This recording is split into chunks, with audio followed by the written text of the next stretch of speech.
Welcome, today in front of me Motorola Moto G82, and I'll show you the face unlock test on this device. So I just set up my face recognition a couple of minutes ago here, and now I'll make a couple of tries to unlock the device, and we'll see how fast this feature is and does it works. So let's start.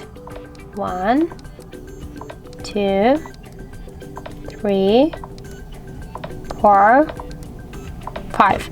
So as we can see, we can just unlock the device less than in 1 second. This is a really good result. So just face unlock feature works correct here. That's why I suggest you to try this unlock method. But I want to try one more thing here. So I just set up my face recognition without the glasses, and now I'll just wear them and we'll see does it works here. So